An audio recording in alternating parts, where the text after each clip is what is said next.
पत्रकार परिषद होती आणि त्यासाठी बाळा नांदगावकर सेना भवनमध्ये गेले।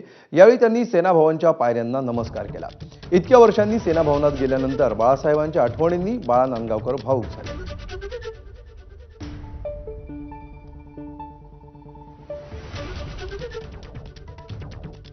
बाळासाहेब कायम आमच्या अंतःकरणात आणि ते कायम राहणार आहे। भावनिक झाला ते सगळं हा बाळासाहेब हा विषय माझ्यासाठी फार संवेदनशील आणि भावनिक आहे आणि त्याच्यामुळे कारण त्यांनी प्रेमही खूप दिलं, रागावले सुद्धा, चिडले सुद्धा, पण बाळासाहेब प्रत्येक शिवसैनिकावरती प्रचंड प्रेम करायचे।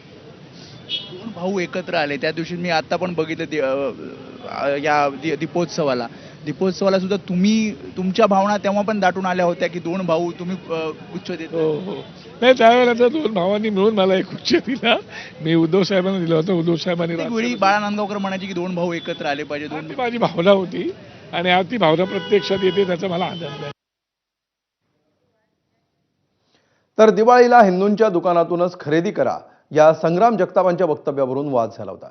यात संग्राम जगतापांचं ऐकून खरेदी केल्याचं राष्ट्रवादीचे आमदार अमोल मिटकरींनी म्हटलंय। या दुकानामध्ये असलेल्या बॉम्बच्या नावावरून मिटकरींना जगतापांची आठवण झाली। पाहूया।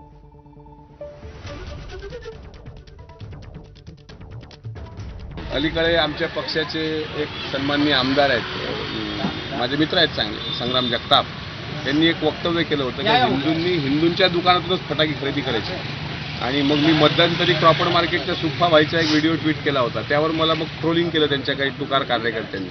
आता मी हिंदूंच्याच दुकानात फटाके घ्यायला आलोय, पण मार्केटला फटाका सद्दाम आहे, याचं काय करणार? हा सद्दाम फटाका पाहून मला आपल्या अहिल्यानगरचे आमदार संग्राम जगताप यांची फार आठवण येते। पुढची बातमी आहे पुण्याहून। पुण्यातील जैन बोर्डिंग हाऊसच्या जमिनीची बेकायदेशीर विक्री केल्याच्या मुद्द्यावरून राजकारण तापलंय। जैन बोर्डिंग हाऊसची जमीन ज्या गोखले कन्स्ट्रक्शन कंपनीला विकण्यात आली आहे त्यामध्ये केंद्रीय राज्यमंत्री मुरलीधर मोहोळ यांची भागीदारी असल्याचा आरोप करण्यात आलाय। यावर आज मुरलीधर मोहोळ यांनी स्पष्टीकरण दिलं। या जमिनीशी कोणताही संबंध नसल्याचं मुरलीधर मोहोळ यांनी स्पष्ट केलंय।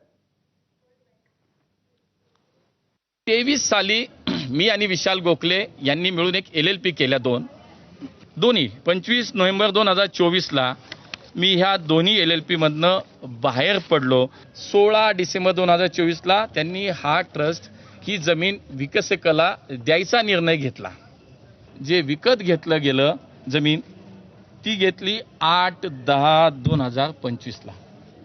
आता मला सांगा 8/10/2025ला जो व्यवहार झाला म्हणजे ट्रस्टनी निर्णय घेतला विकायचा, त्याच्याही अगोदर जर मी त्या फर्ममधनं बाहेर पडलो आणि ती फर्म अशी आहे की त्याच्यामध्ये एकही रुपयाचा व्यवहार झाला नाही, तर मग मुरलीधर मोहोळचा या विषयाशी संबंध कुठे आला? दरम्यान या जागेवरूनच राजू शेट्टी आणि मुरलीधर मोहोळ यांच्यामध्ये आरोपांच्या फैरी झडतायत। शेतकऱ्याच्या घशामध्ये ही जागा घालू नका एवढंच आमचं म्हणणं आहे। गोखले डेव्हलपरमध्ये या पुण्याचे खासदार मुरलीधर मोहोळ यांची भागीदारी आहे, हे त्यांनीच निवडणुकीच्या विवरणपत्रामध्ये दिलेलं आहे। आता जरी ते म्हणत असतील मी त्यात नाही मला माहित आहे, परंतु तुम्हीच आहात, तुमचे नातेवाईक आहेत, केवळ त्या व्यवसायामध्ये भागीदारी असल्यामुळे मंत्री होता येत नाही म्हणून तांत्रिक दृष्ट्या बाजूला झालाय हेही मला माहिती आहे। तुम्ही हे सगळं बघा, पुण्यातल्या एकाही जैन बांधवांनी आरोप केलेला नाही। मी त्यांच्यासोबत, ते माझ्यासोबत आहेत। आजही माझी त्यांच्याशी चर्चा चालू आहे। मी एक लोकप्रतिनिधी म्हणून जैन धर्मियांच्या आमच्या सगळ्या बांधवांच्या भावना ह्या लक्षात घेऊन उलट मला मदत काय करता येईल हा मी विचार करतोय। राजू शेट्टी आले, माहिती घेतली नाही, बेछूट आरोप करत सुटले। त्यांनी केले की लगेच आमच्या पुण्यातले स्वयंघोषित बिळात बसलेले उंदीर बाहेर आले, नेते म्हणून बाहेर आले आणि बोलायला लागले। तर एकनाथ शिंदेंची साथ दिलेल्या रवींद्र धंगेकरांनी चंद्रकांत पाटलांनंतर आता मोर्चा मुरलीधर मोहोळ यांच्याकडे वळवलाय। काय म्हणता धंगेकर? जमीन चोर निघाला मुरलीधर, स्टे ट्यून्ड अशी खोचक टिप्पणी करणारी पोस्ट एकनाथ शिंदेंच्या शिवसेनेचे नेते रवींद्र धंगेकरांनी पोस्ट केली आहे। तसंच धंगेकरांनी मुरलीधर मोहोळ यांच्या राजीनाम्याची देखील मागणी ABP माझाशी बोलताना केली आहे।